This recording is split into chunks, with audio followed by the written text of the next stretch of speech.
my God.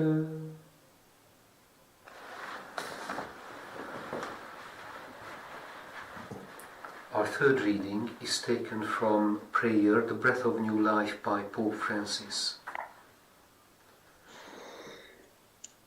A transforming encounter, Wellspring of Mercy, Part 2.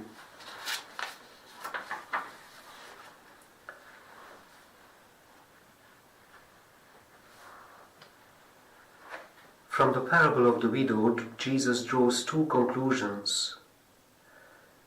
If the widow could manage to bend the dishonest judge with her incessant requests, how much more will God, who is the good and just Father, vindicate his elect, who cry to him day and night, moreover, will not delay long over them, but will act speedily. That is why Jesus urges us to pray and not to lose heart.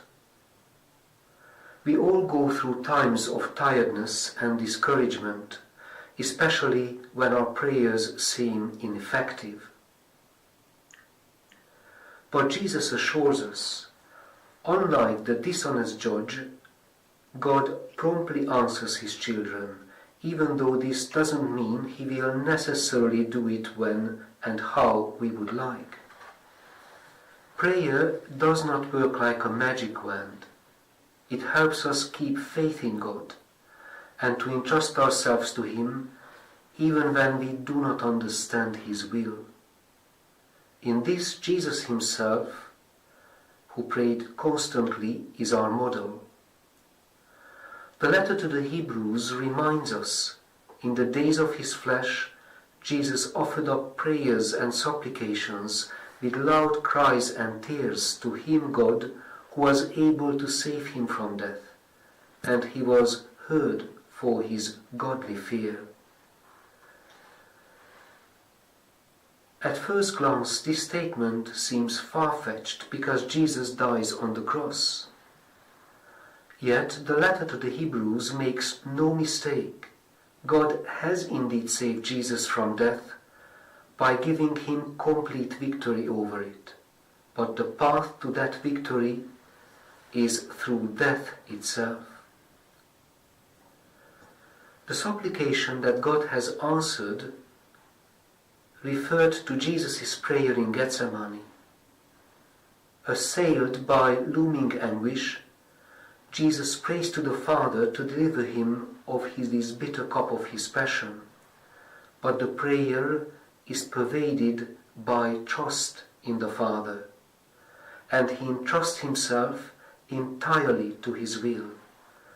Not as I will, Jesus says, but as thou wilt.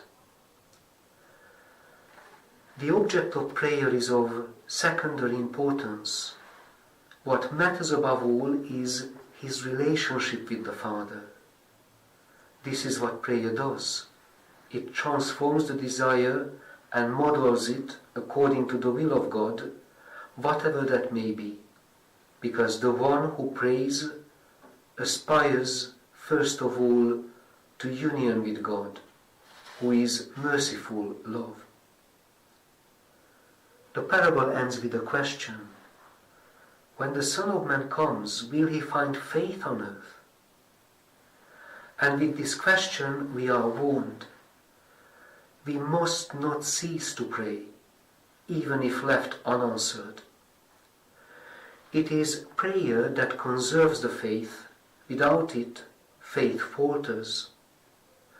Let us ask the Lord for a faith that is incessant prayer, persevering, like that of the widow in the parable, a faith that nourishes our desire for his coming.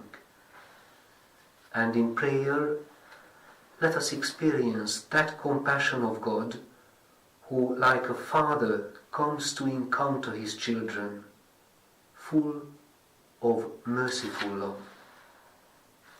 Here ends our third reading. Thanks be to